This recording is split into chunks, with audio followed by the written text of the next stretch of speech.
RERA के बारे में हम लोग जानते हैं। सो अंडरस्टैंडिंग करना होता है कि रेरा क्या है, इसके ऑब्जेक्टिव्स क्या है। There are 9 pillars of RERA, वो क्या होते हैं। Understanding carpet area and built up area, बहुत से बार ऐसा होता है कि कारपेट एरिया और बिल्टअप एरिया में जमलिंग होती है। सो कारपेट एरिया क्या होता है, बिल्टअप एरिया क्या होता है, या उससे भी बढ़कर सेलेबल एरिया क्या होता है, ये सभी चीजों के बारे में हम लोग डिस्कस करते हैं। सो कारपेट एरिया जो है, जो एक्चुअल कारपेट जहाँ पे आएगी या टाइल आएगा, तो उसको हम लोग कारपेट एरिया बोलते हैं। जब बिल्टअप एरिया हम लोग बात करते हैं तो इसमें इंक्लूडिंग आपके वॉल विड्थ वगैरह, फिर बालकनीज आते हैं या नहीं आते हैं, ये सभी चीजें, और स्टेयर केस आते हैं या नहीं आते हैं, पैसेजेस जो भी कॉरिडोर से आते हैं या नहीं आते, ये सब बिल्टअप एरिया में लेना है नहीं लेना है, ये सभी चीजें हम लोग एज पर रेरा यहाँ पे सीखते हैं।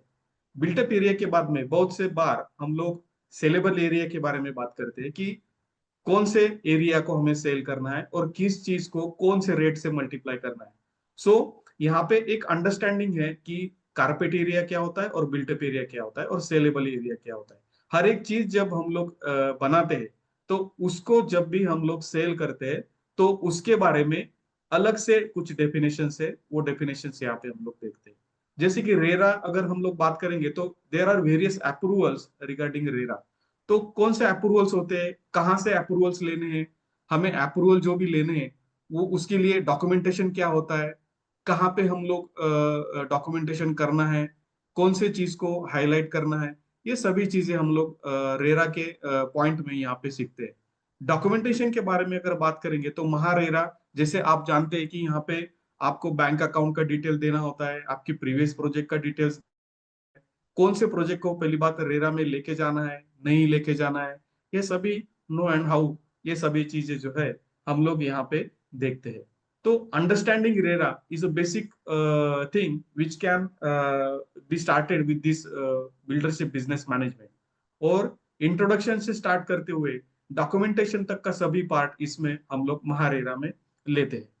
Now going to the next step, कि हम लोग जब भी कोई प्रोजेक्ट ढूंढते हैं या कोई प्रोजेक्ट आइडेंटिफाई करते हैं, तो उसका सिलेक्शन कैसा होना चाहिए, उसकी उसकी फ्लैट साइज क्या होनी चाहिए, लोकेलिटी कैसी है, उसके बारे में सोचना है। मतलब आपने तो सुना होगा कि low income group housing, medium income group housing, या high income group housing, LIG, HIG और MIG, ऐसे तरीके के कुछ एक कैटेगरीज होती है। तो आपको ये ढूंढना है कि आप कौन से लोकेलिटी में कौन से टाइप के घर बना रहे हो। So selection of flat size will be depending upon the locality. जैसे अगर हम लोग मुंबई का अगर बात करेंगे, जैसे फॉर सेक ऑफ एग्जांपल, कि मुंबई का प्राइम लोकेशन है तो आपको उस हिसाब से फ्लैट साइज देनी है।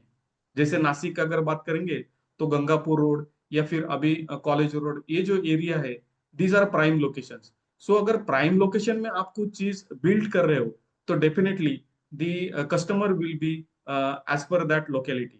सो उनका रिक्वायरमेंट कुछ अलग रहेगा, तो उनके रिक्वायरमेंट के हिसाब से आपको जो है फ्लैट साइज सिलेक्ट करनी है। तो इसके बारे में हम लोग यहाँ पे डिस्कस करते हैं ये प्रोग्राम में, कि आप जो भी हाउसिंग प्रोजेक्ट ले रहे हो या कमर्शियल प्रोजेक्ट ले रहे हो, या जो भी प्रोजेक्ट आपके हाथ में है, तो डिपेंडिंग अपॉन दी लोकेलिटी उसका फ्लैट साइज कैसे होगा, उसको कैसे डेवलप करेंगे, उसमें एमेनिटीज क्या होंगी, उसका हर एक फ्लैट का बजट कैसे निकालना है। ठीक है, जब भी हम लोग बजट की बात करते हैं, तो फ्लैट या फिर कोई भी प्रोजेक्ट जो है वो कैसे डिफाइन होगा। तो बजट में आपको प्लॉट खरीदने से सभी चीजें चालू होती है, फिर उसके डॉक्यूमेंटेशन है, उसकी लीगैलिटीज है, उसका 7/12 एक्सट्रैक्ट है, ये सभी चीजों के लिए कुछ ना कुछ खर्चा लगता है। कुछ डायरेक्ट कॉस्टिंग होती है, कुछ इनडायरेक्ट कॉस्टिंग होती है। इन सभी चीजों को हमें देखना है before starting up a project. So इसका पेपर वर्क कैसे आएगा, इसके कैलकुलेशंस कैसे आएंगे, ये सभी चीजों के बारे में यहाँ पे डिस्कस होता है। ये जो सिलेक्शन ऑफ फ्लैट साइज होता है, तो depending upon locality and depending upon the budget, you can choose कि आपको कैसे सिलेक्शन करना है और कौन से अमेनिटीज देनी है। मतलब लोकेलिटी के हिसाब से जब आप ग्रुपिंग करते हो, LIG, MIG एंड HIG, तो उसी के हिसाब से आपको अमेनिटीज भी देनी है, और उसी के हिसाब से आपको बजट भी डिसाइड करना है। तो ये सभी चीजें हैंड इन हैंड जाती है। तो when you are deciding the type of housing, तो ये सभी चीजें हम लोग यहाँ पे डिस्कस करते हैं कि आपको आपका जो प्रोजेक्ट आप इंसेप्ट करेंगे, इंसेप्शन में लेके जाएंगे, तो उसके पहले आपको क्या चीजें देखनी है और क्या चीजों का calculation before hand on paper आपको करना है। ठीक है। सो नेक्स्ट हम लोग जाएंगे कि प्लॉट सिलेक्शन। जब भी हम लोग प्रोजेक्ट डिसाइड करते हैं तो उसके लिए प्लॉट की जरूरी होती है।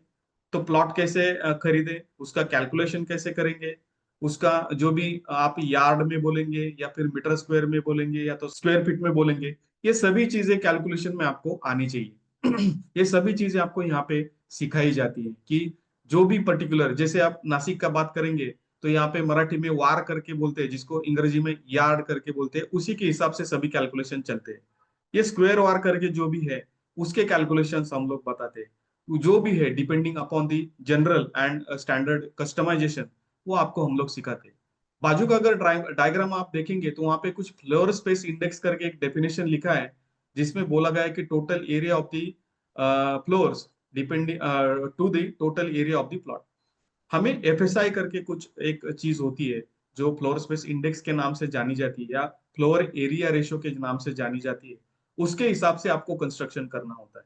तो फिर आपको आपके पर्टिकुलर एरिया में जहाँ पे प्लॉट है वहां का एफएसआई कैसे ढूंढे, वो एफएसआई कहाँ पे मिलेगा। जैसे कि यूनिफाइड डीसीपीआर करके जैसे महाराष्ट्र में डॉक्यूमेंट है, तो उसमें आपको ये सभी चीजें मिलती है। तो आप जब भी प्लॉट खरीदेंगे तो प्लॉट खरीदते वक्त आपको ये देखना है कि आप कितने हाइट तक वहां पे बिल्डिंग बना सकते हैं, कितने फ्लोर्स वहां पे कर सकते हैं। ठीक है। तो ये सभी चीजें डिपेंड होती है प्लॉट के आजू बाजू में जो एक्सेस रोड है उसके ऊपर डिपेंड है। अगर आपके प्लॉट का रोड 6 मीटर है तो उसके हिसाब से आपकी बिल्डिंग की हाइट आएगी। अगर वो 9 मीटर है तो उसके हिसाब से आपकी हाइट आएगी। अगर वो 12 मीटर है उसके हिसाब से उसकी हाइट आएगी। तो ये सभी चीजें किसी कोड में दी होती है, बिल्डिंग कोड में, और उसी को हम लोग फॉलो करते हैं।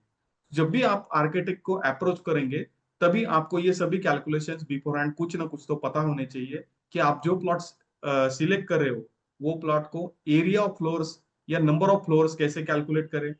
तो उसके हिसाब से आजू बाजू में जो भी एरिया छूटने वाला है, रियर मार्जिन, साइड मार्जिन, या फिर जो भी फ्रंट मार्जिन है, वो छोड़ के जितना भी आप एरिया कंस्ट्रक्ट कर पाओगे उसके हिसाब से आपको एफएसआई निकालना है।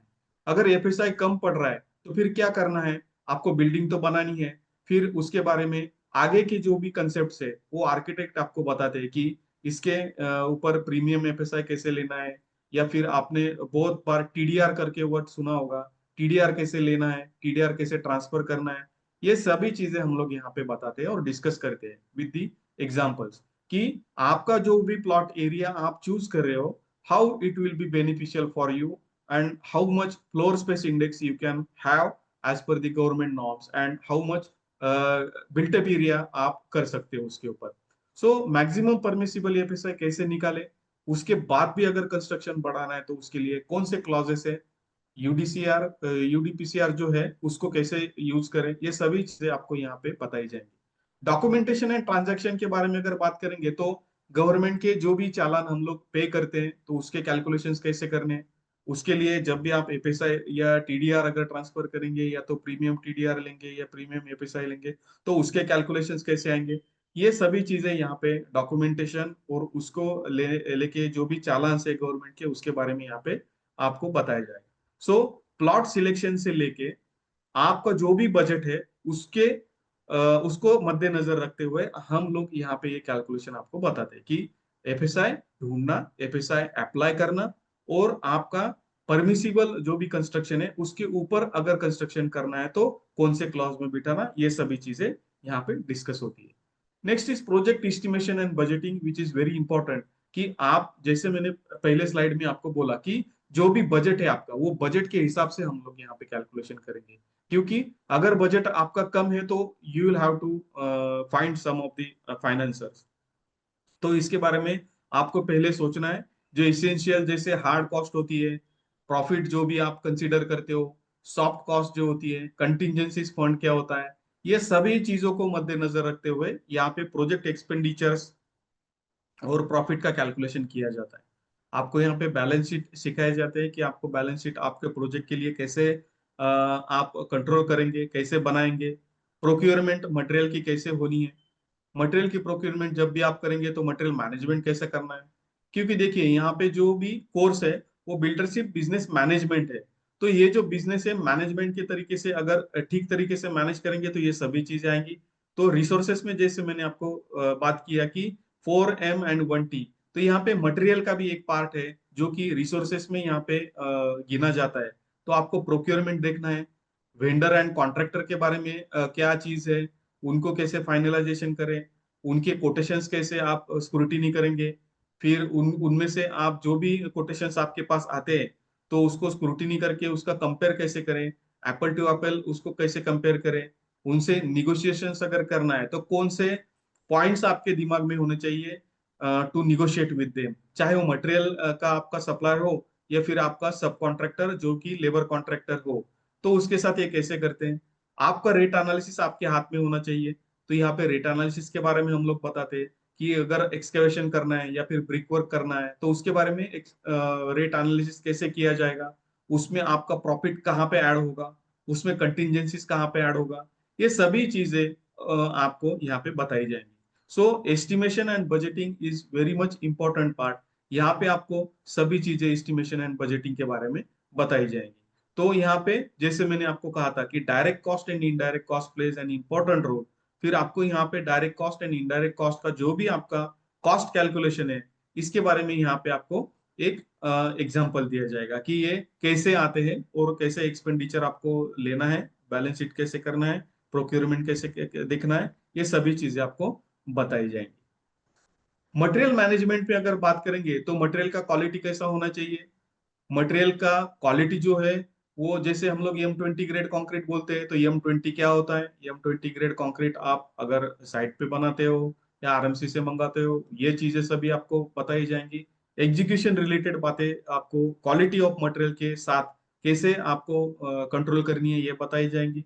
इसका परचेस कैसे करना है, आपको कैसे अलग अलग लोगों से कोटेशंस मंगाने हैं, ये आपसे डिस्कस किया जाएगा। उनका स्टोरेज कैसे होता है, जैसे फर्स्ट इन फर्स्ट आउट जो कि भी मेथड है, वो मटेरियल्स मैनेजमेंट की स्टोरेज के बारे में आपको बताएंगे। RMC वर्सेस साइट मिक्स, बहुत बार क्या होता है कि आपका जो भी प्रोजेक्ट है तो आपके प्रोजेक्ट में कब आप RMC मंगाएंगे या फिर कौन से वक्त पे आपको साइट पे मिक्स करना एक एडवांटेजियस बात हो सकती है, इसके बारे में भी एक आइडिया दी जाएगी कि आपको मान लीजिए कि RMC जब भी आप मंगाएंगे तो RMC आने के बाद क्या होना है, RMC कितना आपका इनपुट होना चाहिए वो दिन काम में, तो आप RMC मंगाएंगे। या फिर साइट मिक्स करना है तो फिर आपको कितना लोकेशन चाहिए, कितना मटेरियल कैलकुलेशन होना चाहिए, ये सभी हम लोग यहाँ पे बताते हैं।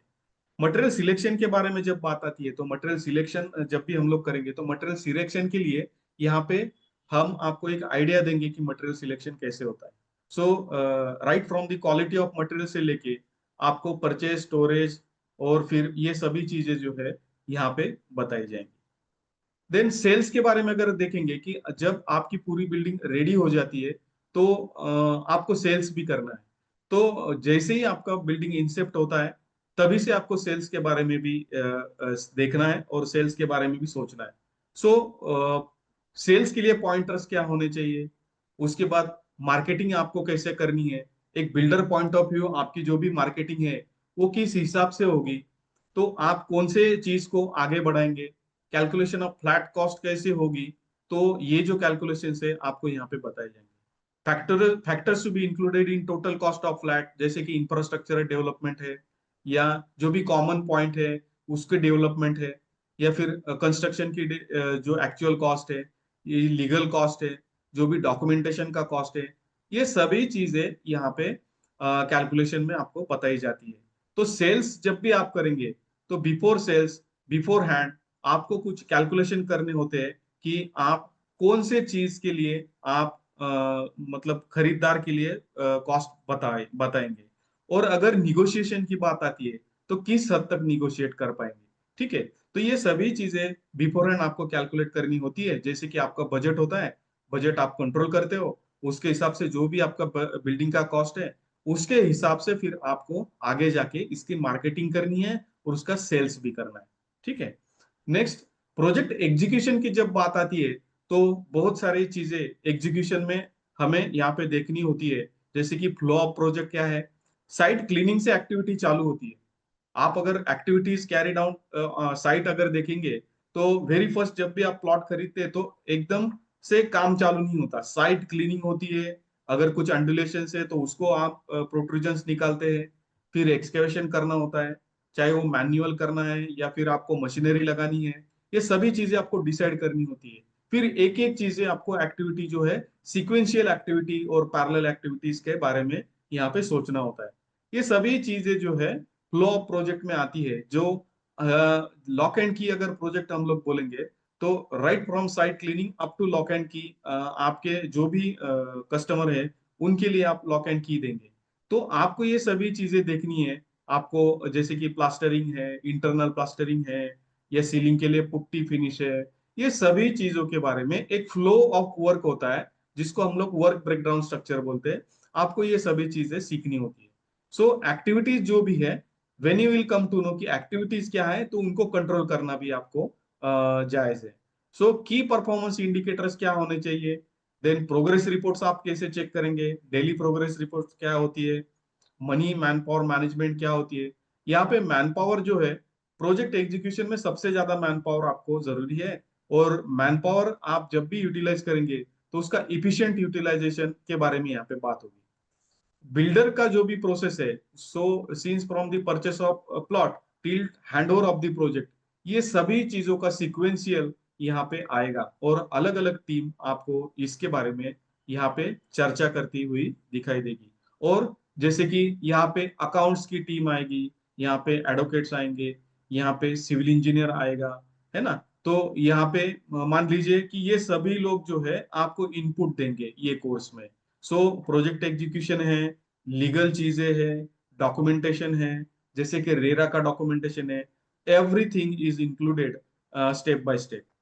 सो जैसे कि टैक्सेशन, जैसे मैं आप बात कर रहा था का अकाउंट्स, तो इनकम टैक्स कैसे यहाँ पे आपको बेयर करना है, इनकम टैक्स की कैसी चीजें आती है, जीएसटी के बारे में बताएंगे। जैसे कि हाल ही में आपने सुना होगा कि सीमेंट का जीएसटी जो है वो 28% से अभी 18% किया है। तो हमें ये सभी चीजें देखनी है। अब तक आपको पता होगा जो भी कंस्ट्रक्शन फील्ड में है, कि cement was the highest GST paid item, कि जिसका जीएसटी 28% था।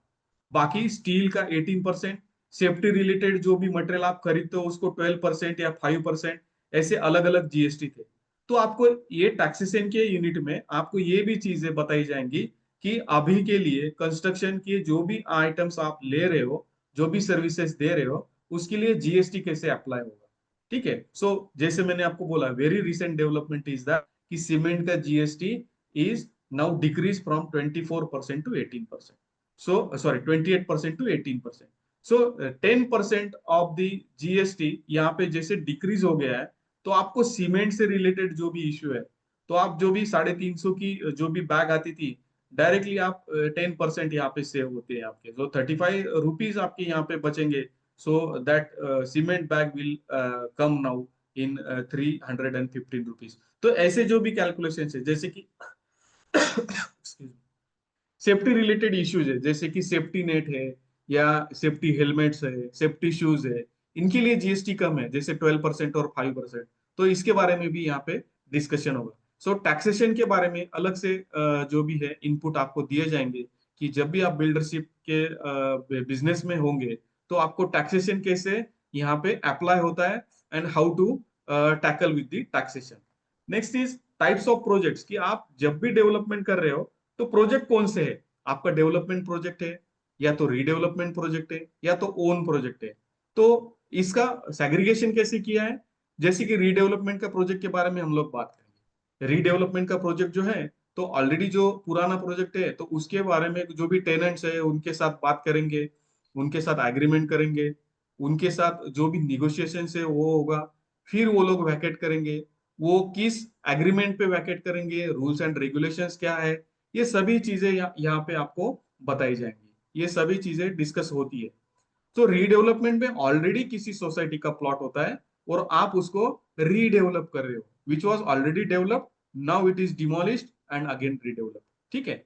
डेवलपमेंट में क्या होता है कि एक नया प्लॉट है, आप खरीद रहे हो, और right from Inception, right from scratch आप ये सभी चीजें देख रहे हो, तो ये डेवलपमेंट में आता है। और ओन प्रोजेक्ट में क्या आता है, कि आप खुद का सभी प्रोजेक्ट है, आपका प्लॉट भी खुद का है, आपके बाकी फाइनेंस वगैरह भी खुद का है, तो ऐसे प्रोजेक्ट ओन प्रोजेक्ट्स में आते हैं। तो इन सभी चीजों के बारे में यहाँ पे डिस्कस होता है। Next is how to do budgeting. जैसे मैंने आपको बोला कि बजट इज वेरी इंपॉर्टेंट, तो यहाँ पे आपको पहले तो प्रोजेक्ट डिफाइन करना है, आपका प्रोजेक्ट कौन सा है। प्रोजेक्ट डिफाइन मतलब वो weather it is commercial project, weather it is residential project, weather it is mix type project, या कुछ और चीजें है। सो यहाँ पे प्रोजेक्ट डिफाइन करना है और आपको यहाँ पे वर्क ब्रेकडाउन स्ट्रक्चर जो है आपको देना है। तो वर्क ब्रेकडाउन स्ट्रक्चर जब भी आप करेंगे तो स्कोप आपका जो वर्क का है वो यहाँ पे डिफाइन हो जाएगा, और यहाँ पे स्टेटमेंट ऑफ वर्क एसओपी जिसको हम लोग बोलते हैं वो डिफाइन होते जाएंगे। जैसे कि हम लोग बोलते हैं कि स्पेसिफिकेशन, जैसे मान लीजिए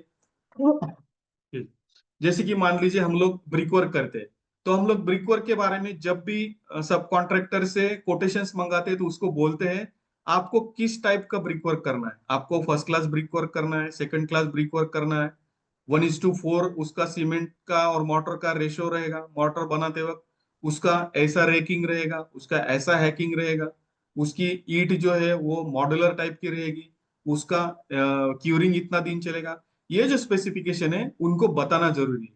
ये कब फाइनल होगा, जब आप ब्रेकडाउन स्ट्रक्चर करोगे, हर एक प्रोजेक्ट को छोटे छोटे एक्टिविटी में डिवाइड करोगे, और जब भी वो एक्टिविटीज को डिवाइड करेंगे तो आपको इसमें हर चीज के एसओपी लिखना जरूरी होता है, या फिर फ्रीज करना जरूरी होता है। ठीक है, I will come to the point, अगर फ्रीज नहीं होते तो क्या होते हैं। ठीक है, तो आपको यहाँ पे प्रोजेक्ट डिफाइन करना है और उसको अलग अलग छोटे छोटे एक्टिविटीज में उसको डिवाइड करना है, और हर चीज का स्कोप डिफाइन करना है।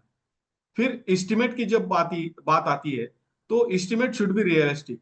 मान लीजिए कि कल को अगर मेरे घर में कोई खाना खाने आ रहा है और 10 लोग आने वाले हैं, और अचानक से मैंने बोला कि नहीं नहीं 10 लोग का नहीं, आप एस्टिमेट करो 15 लोगों का, तो नहीं चलेगा, क्योंकि 5 लोगों का एक्स्ट्रा बनाना मतलब जहाँ पे 10 लोग थे वहां पे आप 5 लोग बढ़ा रहे हो, तो 33% you are going exaggerated.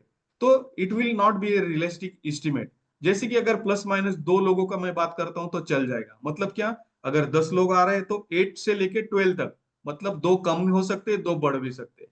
So that kind of estimation आपको यहाँ पे रियलिस्टिक एस्टिमेट करना है, आपको एग्जैगरेटेड कुछ भी नहीं रखना है। तो एस्टिमेट के अगर बारे में बात अगर हम लोग करेंगे, तो यहाँ पे कॉस्ट एस्टिमेट होता है, क्वांटिटी एस्टिमेट होता है, और मटेरियल एस्टिमेट होता है।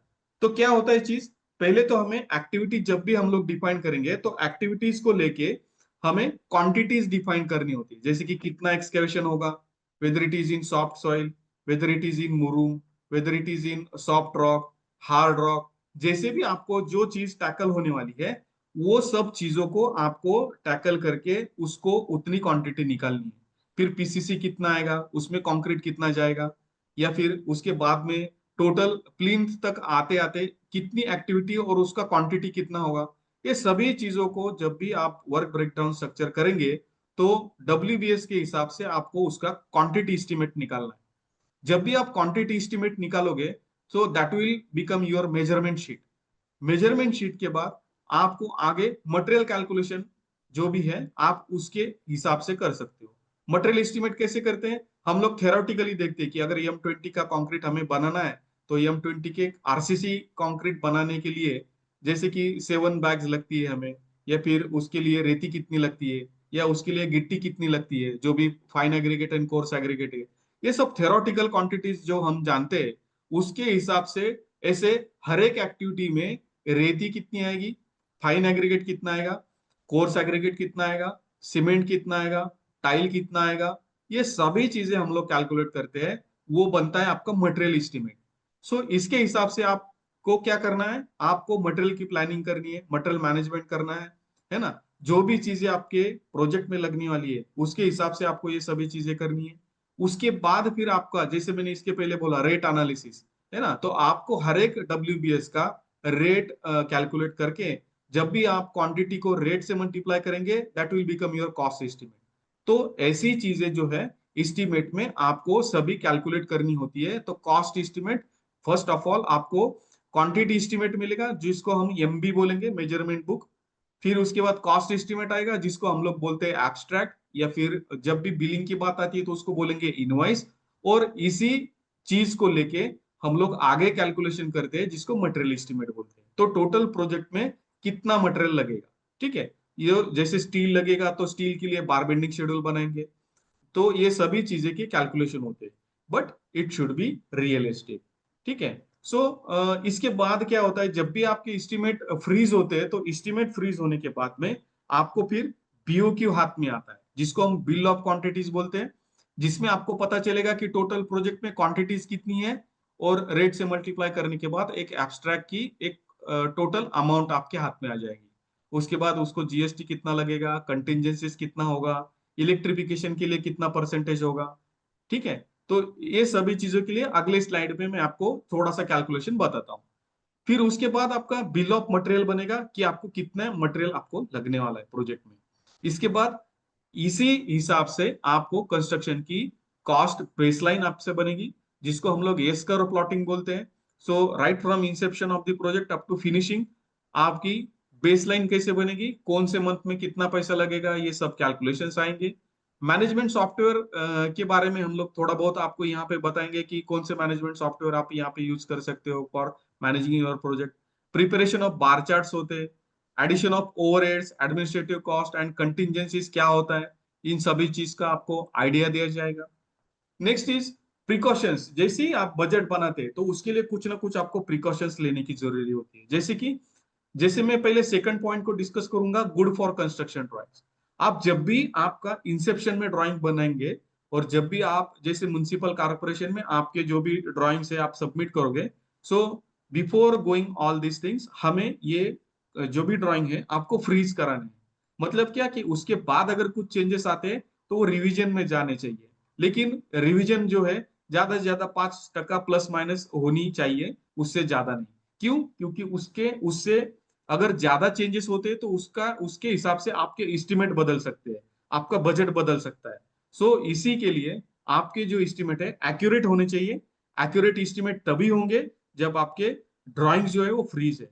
जैसे कि आर्किटेक्चरल ड्राइंग फ्रीज है, आपका मैकेनिकल इलेक्ट्रिकल प्लम्बिंग का ड्राइंग फ्रीज है, या फिर आपके आरसीसी ड्राइंग फ्रीज है। अगर कुछ चेंजेस आते हैं तो उसके हिसाब से आपको एस्टिमेट आपका अपडेट करना है। जैसे मैं आपको पहले स्लाइड में बोल रहा था कि स्पेसिफिकेशन ऑफ मटेरियल जो है वो आपके फाइनल होने चाहिए। स्पेसिफिकेशन क्यों फाइनल होने? अगर बाद में कहीं पे अगर मटेरियल चेंज होता है, जैसे कि मान लीजिए will take an example of internal plaster. जैसे हम लोग नीरू और सीमेंट इसका पेस्ट यूज करते हैं इंटरनल प्लास्टर के लिए। मान लीजिए यहाँ पे अगर कोई बंदा मतलब कोई कस्टमर आपको बोलता है कि नहीं मेरे पर्टिकुलर फ्लैट के लिए आप जिप्सम लगाओ, तो ऑब्वियस कि जिप्सम का रेट आपके नीरू की से ज्यादा है, तो आपको यहाँ पे आपका बजट वो पर्टिकुलर फ्लैट के लिए बदल जाएगा। तो आपको यहाँ पे स्पेसिफाई करना है और स्पेसिफिकेशंस फ्रीज करने हैं कि आप, जैसे मैं डब्ल्यूबीएस आपको बोल रहा था, वर्क ब्रेकडाउन स्ट्रक्चर, वहां पे एसओपीज फाइनल करने हैं कि इंटरनल प्लास्टर में क्या लगना है, जिप्सम लगना है जैसे, और सीलिंग में क्या लगना है। सीलिंग में अभी डायरेक्ट भी पुट्टी करते हैं या फिर बेकिंग कोट करने के बाद भी पुट्टी लगती है। So you will have to define all the things before entering into the estimations and budget. So आपको प्रोजेक्ट शेड्यूल डिफाइन हो जाएगा बिकॉज ऑफ योर एस्टिमेट्स। इससे आप सभी चीजें फ्रीज कर सकोगे। क्वालिटी जो है इरिस्पेक्टिव ऑफ द कॉस्ट यहाँ पे आपको देखने को मिलेगी। जैसे कि मान लीजिए कोई बंगलो में कंस्ट्रक्ट कर रहा हूँ, और बंगलो कंस्ट्रक्ट करते करते ओनर जो है उसके आशाएं बढ़ती है कि अगर मैं यहाँ पे ये मटेरियल लगाऊंगा तो क्या होगा, वो मटेरियल लगाऊंगा तो डेफिनेटली हम उसका ड्रीम कंप्लीट करेंगे। लेकिन बिकॉज ऑफ दैट ड्रीम अगर बजट अगर कोलैप्स होता है, सो हमें उनको ये बताना है कि यहाँ पे बजट चेंज हो रहा है। अपने यहाँ पे हम लोग बिल्डरशिप का जब बात करते हैं, सो बिफोर हमें ये सभी स्पेसिफाई करना है, और उसी के हिसाब से हमें अपने रिसोर्सेज जो है वो ट्रैक करने हैं। ठीक है। सो बार चार्ट जैसी चीजें हमें बनानी है, और बार चार्ट जो है डे टू डे अपडेट करना है डीपीआर से, डेली प्रोग्रेस रिपोर्ट से। ये सभी चीजें हमारे मैनेजमेंट में आती है, और जो कि बिल्डरशिप बिजनेस मैनेजमेंट का बैकबोन है। जैसे कि यहाँ पे बजट एलोकेशन आपको दिखेगा कि ये एक एक्सेल का आउटपुट है, जहाँ पे हमने एक बिल्डिंग के मल्टी स्टोरी 13 स्टोरी बिल्डिंग के बजट एलोकेशन की बात की है। तो ये पाई चार्ट में आप देखेंगे कि प्लम्बिंग वर्क जैसे टॉप में आप देख रहे हो 4%, आपका टोटल कॉस्ट जो है 28 CR के आजू बाजू में जा रहा है। यहाँ पे plot cost is not consider, only construction cost is consider. So इस हिसाब से अगर आप देखेंगे तो बॉटम में टीएमटी स्टील एंड आपका M30 कंक्रीट इन स्लैब 21 + 23 यही दोनों को मिला के 44% of the construction cost is going to your concrete and structural items. So ऐसी चीजें आपको कब देखने को मिलेगी? When you will work break down your total project, when you will jot down your activities, when you estimate your project. ना यहाँ पे कुछ चीजें जीरो भी दिख रही है, क्यों? क्योंकि एज कंपेयर टू सीआर वो बहुत छोटी वैल्यू है, और यहाँ पे उस एक्सेल नहीं बता रहा है, मतलब वो लैक्स में रहेगी, है ना। तो यहाँ पे हमने जो भी डिजिट है वो सिंगल डिजिट में फॉर्म किया है, इसलिए वो दिखा रही है। जैसे कि पीसीसी आपको 1% दिखेगा, या फिर आप अगर एक्सटर्नल प्लास्टर है 2% दिखेगा। ये सभी पाई चार्ट में 28 CR जो भी आपका कॉस्ट है उसको यहाँ पे बाइफरकेट करके देख रहे हैं हम लोग, है ना। तो ये कब दिखेगा? व्हेन आपका एस्टिमेट फाइनल होगा, आपके ड्राइंग फाइनल हो गए, उसके हिसाब से ये चीज फ्रीज होगी। अगर यहाँ पे हम लोग देखेंगे कि देखिए अगर यहाँ पे 28 CR कैसे आ रहे हैं, उसका कुछ बाइफरकेशन दिया है। आपका टोटल अमाउंट ए जो यहाँ पे दिख रहा है वो टोटल कंस्ट्रक्शन का कॉस्ट है 25 CR, 25.32 CR। इसमें इलेक्ट्रिकल आइटम जो है जैसे डिस्ट्रीब्यूशन बोर्ड्स है, पॉइंट वायरिंग है, ईएलओ सिस्टम्स है, ये सभी को 1.08 CR का यहाँ पे कुछ एस्टिमेशन है। प्लम्बिंग आइटम के लिए जैसे 1.06 CR है। और भी कुछ चीजें जैसे फायर फाइटिंग वगैरह है, जैसे इंटरनल हाइड्रेंट है, टेरेस फ्लोर्स है, फायर पंप रूम है, अलार्म सिस्टम है, इन सभी चीजों के लिए भी कुछ एलोकेशन किया है। इन सभी चीजों को मिला के मेरा total construction plus infrastructural cost जो जा रहा है that is coming out to be 28.04 CR। ऐसी चीजें हमें एक्सेल में बनानी है और हमारे प्रोजेक्ट के लिए इसका बजटिंग करना है। Now area and cost calculations अगर बात करेंगे तो यहाँ पे आप देखेंगे ए एरिया ऑफ फ्लोर्स जो टोटल आ रहा है, वो टोटल एरिया ग्रैंड टोटल आ रहा है मेरा 15,221 मीटर स्क्वायर, जो स्क्वायर फीट में अगर कैलकुलेट करेंगे तो 1,63,000 is the square feet area. तो यहाँ पे मेरी कॉस्ट जो जा रही है, कंस्ट्रक्शन कॉस्ट 1,712 रुपए पर स्क्वायर फीट जा रही है। इंफ्रास्ट्रक्चरल ABCDE ये जो है टोटल अटैचमेंट यहाँ पे एक है जो यहाँ पे अभी हमने नहीं दिखाई है, तो इसको सबको पकड़ के infrastructural development is going 41 rupees, मान लीजिए 42। सो 1,712 प्लस 42 अगर हम लोग करते हैं तो यहाँ पे 1,764 रुपए आपकी टोटल कॉस्ट जा रही है, प्योरली कंस्ट्रक्शन कॉस्ट। तो ऐसी चीजें आपको करनी है कि आपको आपका बजट यहाँ पे पर स्क्वायर फीट मिलता है कि आपको आप कौन से एंगल में बात कर रहे हो, ठीक है। जैसे कि यहाँ पे और एक छोटा सा प्रोजेक्ट है, उसके बारे में कुछ यहाँ पे सेग्रीगेशन आपको बताया है। टोटल कंस्ट्रक्शन एरिया है 7,701 इन स्क्वायर फीट। टोटल बीओ की कॉस्ट जाती है 95 lakhs। अगर यहाँ पे कुछ चीजें हमने कुछ ये किया है, एजम्पशन किया है, इलेक्ट्रिफिकेशन के लिए 2.5% ऑफ बेसिक कॉस्ट, प्लम्बिंग के लिए 2.5%, 6 रुपए हम लोग दे रहे हैं आरसीसी डिजाइनर को पर स्क्वायर फीट, 18 रुपए हम लोग आर्किटेक्ट को दे रहे हैं, इंटरनल एंड सभी चीजें जो भी डॉक्यूमेंटेशन है वगैरह वगैरह सभी चार्जेस मिला के। यहाँ पे मैनेजमेंट कंसल्टेंसी पीएमसी जिसको हम लोग बोलते हैं 11% हम लोग दे रहे हैं। एनएमआरडी जैसे नासिक म्युनिसिपल डेवलपमेंट जो है उसका चार्जेस, ये सभी चीजों को पकड़ के यहाँ पे 1.35 CR का हमें कॉस्ट जाता है। और ये जो 7701 आइटम नंबर 1 रो नंबर 1, उसके हिसाब से 1,760 का कॉस्ट जाता है। तो अगर इसको सेलेबल हमें अगर कॉस्टिंग निकालनी है तो आस्किंग रेट शुड बी 4,000।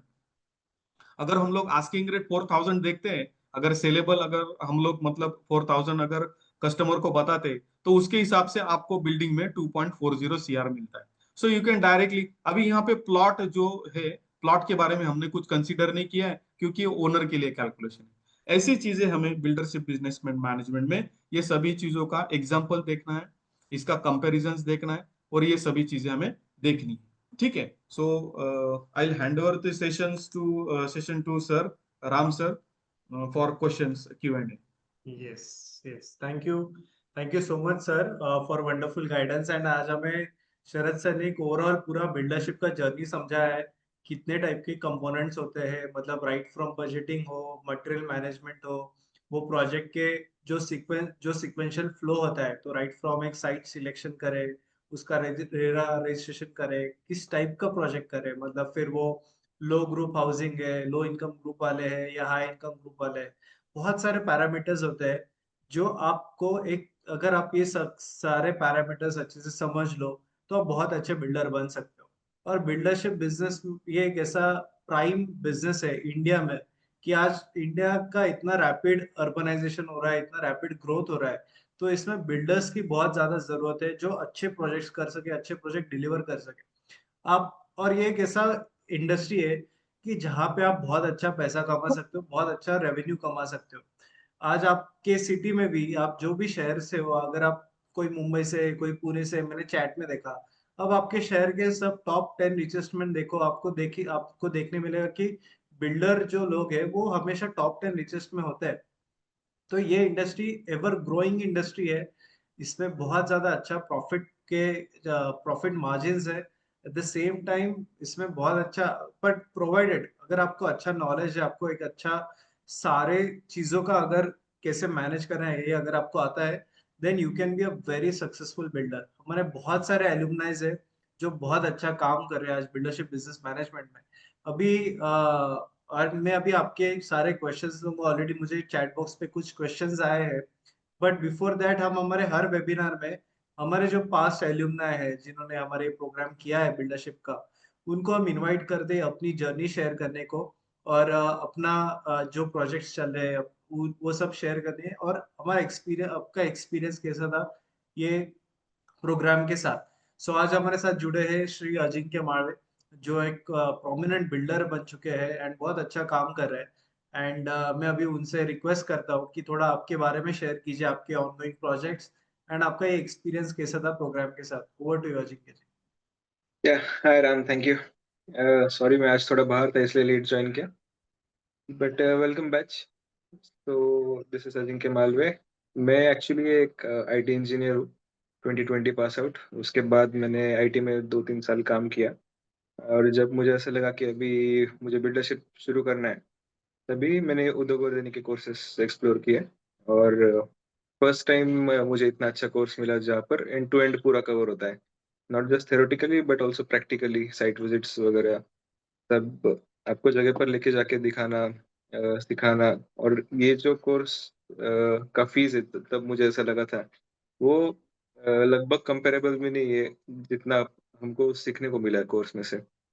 सो मैंने कोर्स किया, उसके बाद फर्स्ट ऑफ ऑल फंडिंग के इश्यूज थे मेरे, वो सॉल्व हुए। जो execution, project execution, planning, budgeting के इश्यूज थे, वो सॉल्व हुए मेरे। और अभी ऑनगोइंग मेरे लगभग 5 से 6 साइट चल रहे हैं, उसमें से कुछ रीडेवलपमेंट के हैं, ओन्ड है, और डेवलपमेंट के भी है एक। और अभी रिसेंटली हमने प्रीमियम विलास में काम करना शुरू किया है। अभी लास्ट ईयर, मतलब जब मैंने कोर्स ज्वाइन किया उस वक्त हम एक एक टाइम पे एक बिल्डिंग करते थे। और रिसेंटली जैसे जैसे मैं एक्सप्लोर करते गया, मुझे कम्युनिटी मिला उद्योग वर्धन में। उससे मुझे पता चला कि और क्या कर सकते हैं हम इस फील्ड में। तो हमने पार्टनर्स, इन्वेस्टर्स ऑन बोर्ड किया, क्योंकि खुद का फंडिंग इतना हम लगा नहीं सकते, सबके पास उतना फंडिंग रेडीली अवेलेबल नहीं होता। तो वो फंडिंग कैसे लाना है, वो फंडिंग का इस्तेमाल कैसे करना है, इन्वेस्टर्स कैसे ढूंढने हैं, वो सब सीखना हमने यहाँ से सीखा है। उसके बाद अभी मैं करंटली रो हाउसेस में, फ्लैट्स में, रेसिडेंशियल कमर्शियल में सभी प्रोजेक्ट्स कर रहा हूँ। और जैसे श्रीराम सर बोले या फिर पगार सर बोले कि बिल्डरशिप एक कभी बहुत अच्छा फील्ड है एंट्री करने के लिए। और मैं अभी फिलहाल नासिक में इन्वेस्टमेंट कर रहा हूँ, पर नासिक जैसे और लगभग 100 टीयर 1 टीयर 2 सिटीज नए डेवलप हो रहे हैं इंडिया में, जहाँ पर आप रेडिली डेवलपमेंट कर सकते हैं, जहाँ पर आपको डिमांड बहुत ज़्यादा है, सेल्स उसके हिसाब से बहुत कम है। और आपको अगर ठीक से सीखने को मिला, ठीक से आपको इन्वेस्टर्स मिले काम करने के लिए, तो ये फील्ड नेवर एंडिंग फील्ड है, एवरग्रीन है। इसमें कभी शॉर्टफॉल नहीं आ सकता, इसमें कभी स्टैग्नेंसी नहीं आती। मैंने अच्छा खासा, मैं फोर्ड में जॉब करता था प्रोडक्ट मैनेजर का, चेन्नई में। वो छोड़ के मैंने ये फील्ड ज्वाइन किया, और मुझे अब तक 3 साल में एक भी बार रिग्रेट नहीं हुआ कि मैंने ये फील्ड ज्वाइन किया। इसलिए I'll hand it over to you, Sriram sir. Thank you everyone and all the best. Thanks, thank you Ajinkya ji. बहुत अच्छा आपका जर्नी है। बस कुछ सवाल पूछने थे कि Yes. आपने, आपके नंबर ऑफ प्रोजेक्ट्स कितने ऑनगोइंग है, कितना आपका इन्वेंट्री है, किस टाइप के Okay. प्रोजेक्ट्स कर रहे हो, सेल्स वॉल्यूम क्या है। So, for example last year हमने 3 प्रोजेक्ट्स कंप्लीट किए थे। उसमें से रोज के प्रोजेक्ट्स थे और कमर्शियल रेसिडेंशियल के प्रोजेक्ट्स थे हमारे। लास्ट ईयर हमने 45 to 50 प्लस यूनिट्स सोल्ड किए थे और नेट रेवेन्यू हमारा 25 करोड़ प्लस था। इस साल from the new financial year from April we have sold around 17 to 18 units and around 4 to 5 CR plus हमारा रेवेन्यू अब तक हो गया है। एंड अभी जो 3 प्रोजेक्ट्स जो चल रहे हैं हमारे, उसमें से सॉरी जो 6 प्रोजेक्ट्स चल रहे हैं उसमें से 3 प्रोजेक्ट्स अभी कंप्लीशन पे नेक्स्ट 6 मंथ्स में, तो we are expecting around 30 plus CR revenue from that projects. वाह। एंड आपका ये जर्नी रिसेंटली मतलब ये स्केल अप जो किया है, ये आपने पोस्ट प्रोग्राम आपने यस ये सब यस। स्केल अप किया है? सो 2020 तक जो हमने प्रोजेक्ट्स किए थे उसमें से हमारा रेवेन्यू, ईयरली रेवेन्यू अगर पकड़ा गया तो फिर 1.5 CR 2 CR के आसपास होता था। उसके बाद जब मैंने इन्वेस्टर्स ऑन बोर्ड किए, पार्टनर्स लाए नए, क्योंकि खुद का फंडिंग हमारा भी लिमिटेड था तभी, इतना फंडिंग एक एक अकेला आदमी नहीं कर सकता। तो फिर हमने जब से पार्टनर्स और इन्वेस्टर्स ऑन बोर्ड किए, तब से मुझे फंडिंग का इशू नहीं आ रहा, तब से वो बायफोल्ड ग्रो हो रहा है बिजनेस, इसलिए इतना रेवेन्यू कर पा रहे हैं। Great great, thank you thank Ajinkya. You. बहुत अच्छा जर्नी है। Reach from 1 crore to 25 crore, ये बहुत बड़ी बात है। And hmm. So thank you so much Ajinkya ji. And कुछ ऑडियंस में अगर किसी को आपसे कनेक्ट करना हो तो if you can drop your number, maybe definitely yeah. If anyone interested in partnering with you और एनीथिंग, या मे बी आपकी कोई प्रोजेक्ट्स में इंटरेस्टेड है, so they would be happy to connect. So thank you so much, sure Ajinkya ji, sure. for wonderful guidance and sharing your experience. So yes, so now we will move to questions. बहुत सारे लोगों के questions आए हैं, and जो एक question already किसी का आया था chat पे कि कितना पैसा लगता है ये business शुरू करने में. So I think इसमें दो तरीके हैं. एक तो अगर आपका खुद का है तो आप कर सकते हो, बट जैसे अजिंक्य जी ने बताया कि वो आज इन्वेस्टर का पैसा लेके उसमें उसके थ्रू वो ग्रो कर रहे हैं. सो डिपेंडिंग आप कौन से मॉडल में जा रहे हो. अब इस प्रोग्राम में हम आपको दोनों टाइप के समझाते हैं कि आप प्रोजेक्ट फाइनेंस लेकर कैसे आ सकते हो, कि आप बैंक से प्रोजेक्ट फाइनेंस अप्रूव करा सकते हो, या और एट द सेम टाइम आप कोई इन्वेस्टर का पैसा लेके आ सकते हो. आप ये इंडस्ट्री में जॉइंट डेवलपमेंट एग्रीमेंट भी कर सकते हो, कि जिसमें आप किसी के लैंड पे आप उसके साथ कुछ परसेंटेज शेयरिंग करके आप जॉइंट डेवलपमेंट एग्रीमेंट से भी आप इस बिजनेस में आ सकते हो. तो आई डोंट थिंक कि बिल्डरशिप ये ऐसा बिजनेस है कि जो सिर्फ इन्वेस्टर्स या जो पैसे वाले उन्हीं के लिए सीमित है. रादर आई वुड से कि जिनके पास नॉलेज है, टेक्निकल स्किल सेट है और एक कन्विंसिंग पावर है और पूरा एंड टू एंड ये बिजनेस समझते हैं, तो पैसा ये आपके लिए सेकेंडरी चीज होता है. आप विदाउट इन्वेस्टमेंट भी, पर्सनल कैपिटल से भी, आप विदाउट पर्सनल कैपिटल से भी आप ये बिजनेस में बहुत अच्छी तरीके से ग्रो कर सकते हो. So that is for the answer. Next है कि सर जॉइंट वेंचर कॉन्सेप्ट क्या होता है? शरद सर, आपका म्यूट है सर. जॉइंट वेंचर कॉन्सेप्ट जो है, यहाँ पे हम लोग क्या करते हैं कि जॉइंट वेंचर के लिए कुछ एक टीम ढूंढते हैं, जहाँ पे जॉइंट वेंचर को, जैसे कि खुद एक अकेले प्रोजेक्ट नहीं कर सकते, तो हम लोग क्या करते हैं कि हमारे साथ वाली जो भी टीम है, तो उसका अगर इलिजिबिलिटी है, मान लीजिए कि मैं टेक्निकल नहीं हूँ, तो मैं किसी टेक्निकल टीम के साथ काम करूंगा, तो उनके साथ जब भी हम लोग ऐसा एग्रीमेंट करते हैं तो उसको जेवी एग्रीमेंट बोलते हैं या कंसोर्टियम एग्रीमेंट बोलते हैं, और उसको हम लोग जॉइंट वेंचर में ये प्रोजेक्ट आगे जा सकते हैं. तो जो भी दोनों के दो पार्टी के बीच में एग्रीमेंट होगा, उसके हिसाब से आप लोग आगे बढ़ सकते हैं. ओके. अगला है कि sir carpet area and built up area मतलब क्या होता है? कारपेट एरिया जो है ना सर, कि एक्चुअली अगर हम लोग एकदम वर्ड टू वर्ड मीनिंग देखेंगे, तो अगर किसी रूम में कारपेट अगर डालना है, तो आप कारपेट कहाँ पे डाल पाओगे? जहां पे आपको टाइल दिखेगी, है ना. तो मतलब कारपेट एरिया वही है जो आपका रूम साइज है एक्चुअल, तो वही आपका कारपेट एरिया होगा, जिसमें वॉल विड्थ वगैरह ऐड नहीं होगी.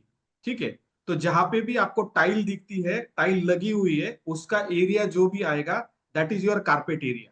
और बिल्टअप एरिया जो होता है कि यहाँ पे कारपेट एरिया प्लस आपकी जो भी वॉल विड्थ आएगी, एक्सटर्नल वॉल है, इंटरनल वॉल है, या फिर आपके पार्टीशन है, उन सभी का वॉल विड्थ ऐड होके आपको एक एरिया मिलेगा, दैट इज बिल्टअप एरिया. अगर हम लोग बंगलो की बात करेंगे, तो plinth top can be said as a built up area. Okay. Sir अगला है कि अभी जीएसटी सीमेंट पे कम हुआ है, तो उसका बेनिफिट हमें कस्टमर पे पास ऑन करना चाहिए या हमारे प्रॉफिट मार्जिन बढ़ाने चाहिए? सर ये थोड़ा ट्रिकी क्वेश्चन है। जैसे कि अभी हम लोग बात कर रहे थे कि मैंने बोला कि 350 रुपीज का अगर एक बैग मिल रहा था, तो 350 रुपीज वॉज इंक्लूडिंग 28% जीएसटी। अभी वहां पे 10% जीएसटी कम हो गया, तो that bag will now I will purchase it to 315 rupees. तो आपको देखना है कि निगोशिएशन में अगर आपको ये चीज आपके तरफ मिलती है, तो डेफिनेटली आई विल से कि आपका प्रॉफिट मार्जिन बढ़ना है, और एज मच एज पॉसिबल आप थोड़ी बहुत चीज जो है वो कस्टमर को भी पास ऑन कर सकते हैं। तो डेफिनेटली इसका बेनिफिट आप अगर म्यूचुअल अंडरस्टैंडिंग से करेंगे तो both will be win win situation. So ये जो 10% है, जैसे कि मान लीजिए मैंने अभी यहाँ पे कैलकुलेशन जो बोला था कि टोटल सीमेंट अगर हम लोग निकालते हैं, तो 28 CR के प्रोजेक्ट में मान लीजिए 2 CR का मुझे सीमेंट ही लग रहा है। तो 2 CR में आपका 10% अगर बचता है, तो उतना आपके हिसाब से और आपके कस्टमर के हिसाब से आप दोनों विन विन सिचुएशन में रहेंगे। ऐसा अगर सोचते हैं तो डेफिनेटली ये बिजनेस फ्लरिश हो सकता है। ओके। अगला है कि सर अगर हम किसी लैंड ओनर के साथ काम करें तो कैसे करें? मतलब आई थिंक कि जॉइंट डेवलपमेंट एग्रीमेंट वगैरह वो कैसे कैसे करें, ऐसा क्वेश्चन है शायद। सर इसमें अभी कैसा है कि depending upon the negotiation between the parties होगा कि उनका अगर लैंड है तो लैंड का वैल्यूएशन वगैरह निकालते हैं। तो हमारे यहाँ पे कैसा है कि आर्किटेक्ट जो भी है वो उसका वैल्यूएशन वगैरह करा के ये चीजें हमको और प्रिसाइजली बता सकते हैं।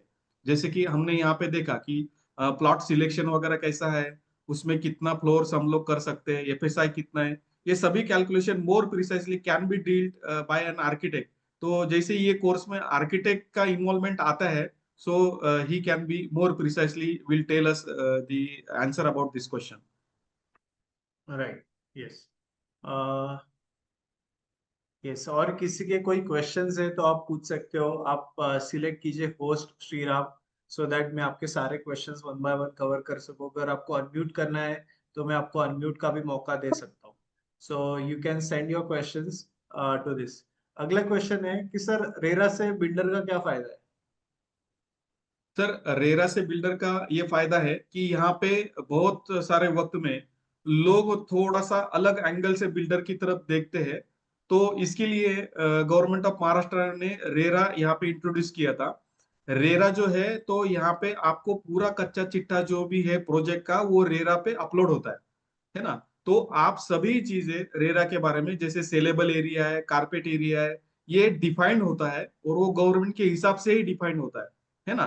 तो यहाँ पे आपको जो भी ऐसा लगता है कि बिल्डर मतलब कस्टमर को फंसाता है या फिर ऐसे होता है, तो ये सभी चीजें यहाँ पे नहीं होती। और इवन आपका जो भी अकाउंट है, bank account, that also is related and accounted with the RERA.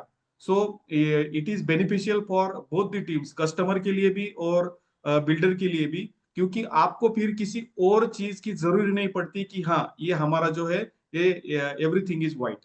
So that can be a beneficial point for RERA. Right. Yes. Sir अगला है कि सिविल इंजीनियर बैकग्राउंड ये जरूरी है क्या? नॉन सिविल भी कर सकता है इस इंडस्ट्री? सर अभी अगर बात करेंगे तो ज्यादातर बिल्डर जो है वो सिविल इंजीनियर है ही नहीं। वो रिस्क ले रहे हैं और they are better into the constructions. आप अगर देखेंगे तो मैक्सिमम लोग जो है बिल्डर लोग, वो सिविल इंजीनियर नहीं है, लेकिन they are managing the show, है ना। सो जैसे कि मैंने स्टार्ट किया था बिल्डरशिप बिजनेस मैनेजमेंट, ये एक बिजनेस है, और बिजनेस करने के लिए डिग्री की जरूरी नहीं है सर, मैनेजमेंट की जरूरी right. Yes. And I think अभी हमने अजिंक्य सर का भी सुना, तो अजिंक्य सर एक खुद एक उनका बैकग्राउंड है आईटी इंजीनियरिंग का है। है। और वो एग्जैक्टली। आईटी इंजीनियर होके भी इस इंडस्ट्री में आए, तो ऑफ कोर्स ये कोर्स में उनको हमने पूरा टेक्निकल कॉन्सेप्ट सारी क्लियर करी, उनको फाइनेंशियल लिटरेसी भी दिया, फाइनेंशियल भी समझाया, बिल्डिंग आर्किटेक्चरल सारे एस्पेक्ट समझाए, तो वो आज इंडस्ट्री इस इंडस्ट्री में काफी अच्छे से फ्लरिश कर रहा है। तो एंड अगर आप इन जनरल देखो तो बिल्डर का कभी भी ज्यादातर इंजीनियरिंग बैकग्राउंड नहीं होता है, रादर बिल्डर्स मतलब सो ऐसा जरूरी नहीं है कि इंजीनियरिंग बैकग्राउंड हो आपको ये मैनेजमेंट टेक्निक आना चाहिए। अगर आपको आपको वो समझ में आता है तो आप सब अच्छे से कर सकते हो। एंड इसमें एग्जैक्टली। बहुत सारे स्टेक होल्डर्स इन्वॉल्व होते हैं। आप आर्किटेक्ट इन्वॉल्व है इसमें, स्ट्रक्चरल कंसल्टेंट इन्वॉल्व है, लीगल के लिए लॉयर्स इन्वॉल्व है, तो बहुत सारे लोग होते हैं। तो आपको मेन ये समझना है कि इन सबके साथ डील कैसे करें, इनके साथ सबके साथ कैसे काम करें, अच्छे से निगोशिएट कैसे करें। इतने सारे कॉन्ट्रैक्टर्स होते हैं तो उनके साथ अच्छे से निगोशिएट कैसे करें, ये सारी चीजें हम आपको इस प्रोग्राम में समझाते हैं। कुछ लोगों के कोर्स के रिलेटेड क्वेश्चन में क्विकली कोर्स की इंफॉर्मेशन शेयर करता हूँ, एंड देन हम वापस आपके सारे रिमेनिंग क्वेश्चंस पे आते हैं। तो ये जो प्रोग्राम है हमारा बिल्डरशिप बिजनेस मैनेजमेंट प्रोग्राम है, ये काफी यूनिक कोर्स है। अगर आप पूरे इंडिया में अक्रॉस कौन से भी लोकेशन में जाओ तो आपको इस टाइप का प्रोग्राम कभी नहीं मिलेगा, ऐसे कि जिसमें हमने सारे स्पेसिफिकली बिल्डर बनने के हिसाब से पूरा प्रोग्राम डिजाइन किया है। इस कोर्स में हम आपको क्या क्या चीजें सिखाते हैं मैं आपको एक क्विकली कवर करता हूँ। तो इसमें हम आपको वर्सटाइल बिल्डर बनाना चाहते हैं, हम आपको पूरा इन डेप्थ नॉलेज देना चाहते हैं about the calculation, client handling, आपको बेचना भी है, आपको कॉन्ट्रैक्टर भी मैनेज करने, तो ये सारी चीजें हम आपको इन डेप्थ सिखाते हैं। इस कोर्स में हम आपको एकदम स्मॉल प्रोजेक्ट्स की, कुछ लाखों का प्रोजेक्ट हो या मल्टी करोड़ का आपका प्रोजेक्ट हो, तो वो प्रोजेक्ट कैसे हैंडल करें वो हम आपको समझाते हैं। इस कोर्स में आपको एक कम्युनिटी मिलता है, जैसे अजिंक्य सर है। अजिंक्य सर जैसे बहुत सारे लोग हैं जो हमारे कंस्ट्रक्शन के, जिन्होंने रियल एस्टेट के प्रोग्राम किए हैं, बिल्डरशिप के प्रोग्राम किए, ये सारे एक दूसरे के साथ एक ग्रुप में कनेक्टेड है। तो आपको एक कम्युनिटी मिल जाता है बिल्डर्स एंड रियल एस्टेट के लोगों का, ब्रोकर्स का। फिर आपको इस प्रोग्राम में खुद बिल्डर पढ़ाने आते हैं। तो अभी अजिंक्य सर, ये हमारे 3 साल पहले उन्होंने हमारा प्रोग्राम किया था, बट आज वो इतने अच्छे लेवल पे काम कर रहे हैं। तो कुछ एलिमेंट्स आपको बिल्डर पॉइंट ऑफ व्यू से अजिंक्य सर खुद पढ़ाते हैं। आर्किटेक्चर इसमें आर्किटेक्ट कोई आके पढ़ाता है कि जो हमारे अभिषेक कुलकर्णी सर है, ब्रोकर आके पढ़ाते हैं, कंसल्टेंट पढ़ाते हैं, सो सीए आके पढ़ाते हैं। तो बहुत सारे टेक्निकल लोग इसमें आके पढ़ाते हैं आपको इस इंडस्ट्री, इस कोर्स में। आपको फाइनेंस कैसे जनरेट करें, प्रॉफिट कैसे बनाए, ये सारी चीजें हम आपको इसमें इन डेप्थ गाइड करते हैं। तो ये कोर्स में हम क्या क्या सीखेंगे, तो मैं क्विकली सारे मॉड्यूल्स कवर करता हूँ। तो सबसे पहले हम land market study, site selection कैसे करें, वो चीजें समझते हैं। फिर कौन से ग्रोथ कॉरिडोर्स है, कि आपके सिटी में से कौन से ग्रोथ कॉरिडोर्स है कि जहाँ बहुत ज्यादा डिमांड है, बहुत अच्छा मार्केट फ्लरिश हो सकता है, आपका प्रोजेक्ट अच्छे से बिक सकता है, तो वो एरियाज कैसे आइडेंटिफाई करें, वो एरियाज में कौन से टाइप के प्रोजेक्ट कर सकते हैं, वो हम आपको समझाते हैं। फिर लैंड रेट एनालिसिस कैसे करें, निगोशिएशन कैसे करें, वो समझाता है। फिर इसमें प्रोजेक्ट का वायबिलिटी, फिजिबिलिटी कैसे निकाले, तो एफएसआई है, एफएसआर है, सेटबैक्स है, आर्किटेक्चरल डिजाइन है, प्रॉफिटेबिलिटी आरओआई कैलकुलेशन कैसे करें, वो हम आपको समझाते हैं। फिर इसमें लैंड सर्वे के एंड डॉक्यूमेंटेशन की प्रोसेस क्या है, ये हम आपको समझाते हैं। तो राइट फ्रॉम जो लैंड के रिलेटेड डॉक्यूमेंट्स है वो कैसे पढ़े, टाइटल सर्च, रिकॉर्ड चेक कैसे करे, डेवलपमेंट एग्रीमेंट कैसे बनाए, पावर ऑफ अटॉर्नी क्या होता है, सेल डीड एग्रीमेंट क्या होता है, लोन प्रोसेस क्या होता है, टीडीआर कैसे परचेस करे, ये सारी चीजें हम आपको पढ़ाते हैं। फिर इसके रिलेटेड आपको सर्टिफिकेशन एंड अप्रूवल्स क्या लगते हैं, आपको आपका जो एरिया का जो म्यूनिसिपल कॉर्पोरेशन है, आपको वहाँ पे उस प्लान सैंक्शनिंग के देना है, आपको लाइसेंसिंग ऑफिसर्स को कुछ उनके साथ आपको फाइल प्रूफ करवाना है। तो बहुत सारे गवर्नमेंट डिपार्टमेंट्स भी होते हैं, तो ये सारे डिपार्टमेंट्स के साथ कैसे डील करना है।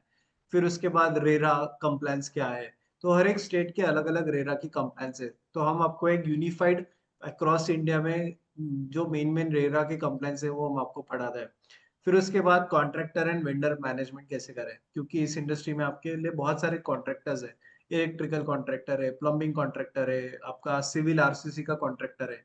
तो ये सारे कॉन्ट्रैक्टर्स, इनके स्टैंडर्ड मार्केट रेट क्या है, इनके साथ निगोशिएट कैसे करें, ये सारी चीजें हम आपको पढ़ाते हैं। फिर इसके बाद हम आपको टीम बिल्डिंग कैसे करें, एग्जीक्यूशन कैसे करें, तो आपके लिए और अलग अलग टाइप के जो जो रोल्स होते हैं, फिर कोई आर्किटेक्ट का कोई रोल है, इंजीनियर का कोई रोल है, तो इनके साथ क्रॉस में सबके साथ कैसे काम करें। फिर इसके बाद हम आते हैं एस्टिमेशन एंड बजटिंग पे। तो आपका ऑफकोर्स प्रोजेक्ट में आपको प्रॉफिट निकलना चाहिए, आपके सारे खर्चे क्या क्या है उसका आपको अच्छे से एस्टिमेशन आना चाहिए, जैसे आज हमने वेबिनार में समझा। तो ऐसे सारा इन डेप्थ हम आपको समझाते हैं। फिर उसके बाद यूटिलिटीज एंड परमिशंस, तो वाटर सर्वे, बोरवेल है, इलेक्ट्रिकल कनेक्शंस है, तो ये सारे यूटिलिटीज परमिशन कैसे मिलाते हैं। फिर सेल्स एंड मार्केटिंग है, तो आपको प्रोजेक्ट अल्टीमेटली आपको बेचते आना चाहिए, तो मार्केटिंग कैसे करें, फिर कस्टमर को कैसे हैंडल करें, प्राइसिंग स्ट्रेटेजी कैसा होना चाहिए, ये सारी चीजें हम आपको डिस्कस करते हैं। एंड फिर उसके बाद कंप्लीशन एंड पोजीशन, तो आपका प्रोजेक्ट कंप्लीशन कैसे करे, उसका सर्टिफिकेट क्या है, कस्टमर के साथ कैसे डीड ऑफ अपार्टमेंट करे या उनको हैंड ओवर कैसे करे। तो एक बिल्डरशिप का पूरा जर्नी, मतलब right from construction to right from land acquisition to sales handover, client handover, ये पूरा जर्नी हम आपको इन डेप्थ इस प्रोग्राम में गाइड करते हैं। ये काफी यूनिक कोर्स है, इसमें बहुत सारे अलग अलग मेंटर्स आपको गाइड करते हैं। शरद पगार सर आपको गाइड करते हैं, देवेंद्र लॉटे सर है, अजिंक्य माळवे सर है जो आपको एक बिल्डर के पॉइंट ऑफ व्यू से पूरा एक्सपीरियंस शेयर करते हैं। क्षितिज दंडगौल है जो सोल सेलिंग में प्रोजेक्ट्स काम करते हैं, तो वो आपको मार्केटिंग समझाएंगे। लॉटे सर जो legal and real estate consultant है, तो आपको डॉक्यूमेंट्री चीजें समझाएंगे। शरद सर आपको पूरा टेक्निकल समझाएंगे। शरद सर का निकमार से हुआ है ग्रेजुएशन, उनका post program and ME civil हुआ है। फिर आपको अभिषेक कुलकर्णी जो खुद एक आर्किटेक्ट है, तो वो आर्किटेक्चरल पॉइंट ऑफ व्यू से सिखाते हैं। तो ऐसे सारे जो लोग हैं इस इंडस्ट्री के रिलेटेड, वो आपको इस प्रोग्राम में इन डेप्थ गाइड करते हैं। ये जो प्रोग्राम है काफी इंटेंसिव है एंड ये प्रोग्राम के बहुत सारे सक्सेस स्टोरीज है। ऑफ कोर्स अजिंक्य माळवे जी का हमने ये सुना, बट ये हमारे अनिल आयर सर है, इनका अगर आप एक वीडियो, ये वीडियो अगर आप देखते हो तो आपको समझ में आएगा। इनके आज ऑन गोइंग 200 करोड़ के ऊपर के प्रोजेक्ट है। ये हमारे उद्योग वर्धिनी के पार्टिसिपेंट ने, उन्होंने हमारा बिल्डरशिप का प्रोग्राम, साइट इंजीनियर प्रोग्राम उन्होंने अटेंड किया है। एंड आज बहुत बड़े लेवल पे उनके प्रोजेक्ट्स चल रहे हैं, तो उनका पूरा आप जर्नी यहाँ पे समझ सकते हो। परफेक्ट बिल्डकॉन उनका नाम से उनका खुद का कंपनी है। आज 200 करोड़ के ऊपर उनके ऑन गोइंग प्रोजेक्ट्स चल रहे हैं। सो उनका पूरा जर्नी, आप हमने उनका पूरा पॉडकास्ट के थ्रू हमने उनका पूरा जर्नी कवर किया है। तो ये आप अगर पॉडकास्ट उनका देखते हो यहाँ पे क्लिक करके, तो आपको पूरा उनका जर्नी समझ में आएगा। सो ये हमारे अनिल हायर सर है, तो आप उनका जरूर देखिए। बट यस, सो ये इंडस्ट्री काफी प्रोमिनेंट है, काफी इसमें सक्सेस होने के बहुत अच्छे चांसेस होते हैं। एंड ये हर एक, आप जो भी एरिया में हो ये इंडस्ट्री में आप काम कर सकते हो, जो भी शहर से हो। इसमें बिल्डरशिप में ऐसा इंडस्ट्री है कि ये भारत के हर कोने में ये चलता है। ऐसा कोई नहीं कि ये यही शहर में चलता है, हर कोने में ये चलता है, प्रोवाइडेड आपको पूरा बिल्डरशिप का इन डेप्थ नॉलेज हो। तो ये हमारा ये कोर्स है, ये 4 वीक्स का कोर्स है। एंड हमारा जो नया बैच है ये 23 सितंबर से शुरू हो रहा है। तो ये प्रोग्राम का फीस है 8100। ये कोर्स हम आपको 4 वीक्स में इन डेप्थ सिखाते हैं, इंटेंसिव सिखाते हैं। इसके साथ आपको एक कम्युनिटी का एक्सेस मिलता है, ये हमारी कंस्ट्रक्शन सेक्टर कम्युनिटी, जिसमें हमारे इतने सारे लोग कनेक्टेड है। तो कोई लोग हमारे आर्किटेक्ट इसमें कनेक्टेड है, कोई कंस्ट्रक्शन कनेक्टेड है, बिल्डर्स कनेक्टेड है, कोई गवर्नमेंट कॉन्ट्रैक्टर कनेक्टेड है, कोई real estate consulting government licensing वाले लोग कनेक्टेड है, सिविल इंजीनियर्स है, बिल्डर्स है, साइट इंजीनियर्स है, आप यहाँ पे देखो प्लम्बिंग कॉन्ट्रैक्टर्स है। तो ये पूरा कम्युनिटी है हमारा। ये पूरा कम्युनिटी का भी आपको एक्सेस मिलता है, जिसमें पूरे इंडिया से हमारे सिर्फ बिल्डरशिप वाले जिन्होंने प्रोग्राम किए हैं वो लोग इसमें कनेक्टेड है। तो ये कम्युनिटी का भी आपको एक्सेस मिलता है इस कोर्स के साथ, जहाँ पे आपको नेटवर्क मिलेंगे। अभी अजिंक्य माळवे जी जब उन्होंने प्रोग्राम किया था, उन्हीं के साथ उनके बैच में और एक पार्टिसिपेंट थे शुभम अमृतकर, दोनों एक साथ जुड़े कोर्स में। एंड आज वो शुभम अमृतकर उनके साथ भी पार्टनरशिप में बिजनेस कर रहे हैं, तो कुछ प्रोजेक्ट्स उनके जॉइंटली बैच के एलुमनाई के साथ है। तो ये सारा फायदा आपको इस प्रोग्राम के साथ भी होता है, आपको बहुत अच्छा कम्युनिटी मिलता है। पूरे इंडिया से इस कोर्स में जुड़ते हैं। सो बिल्डरशिप बिजनेस मैनेजमेंट प्रोग्राम हमारा नया बैच हो रहा है, स्टार्ट हो रहा है 23 सितंबर से। 8100 इस कोर्स का फीस है।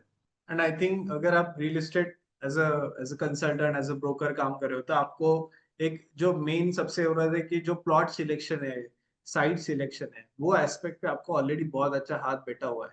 तो वो चीजें अगर आपको अच्छे से समझ में आती है तो आप डेफिनेटली इस इंडस्ट्री में आ सकते हो। ओके, नेक्स्ट क्वेश्चन, एक सेकेंड।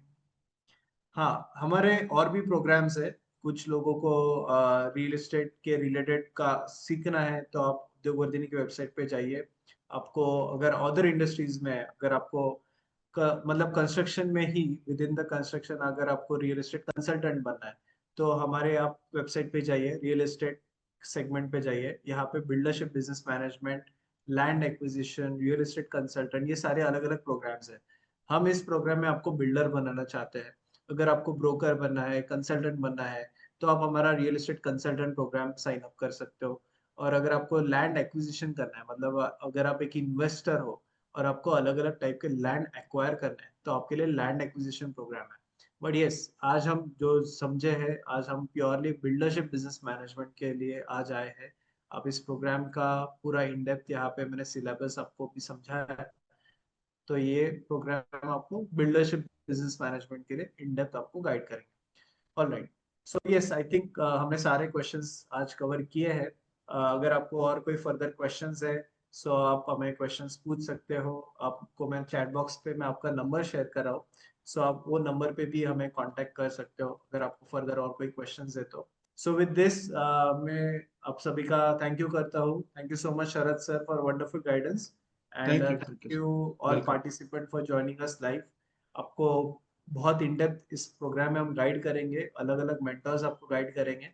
एंड हमारा जो नया बैच है ये 23 सितंबर से स्टार्ट हो रहा है। सो आप जरूर हमारा यूट्यूब चैनल भी सब्सक्राइब कीजिए। हमारे जो एलुमना है अनिल आयर सर, उनका भी जर्नी देखिए।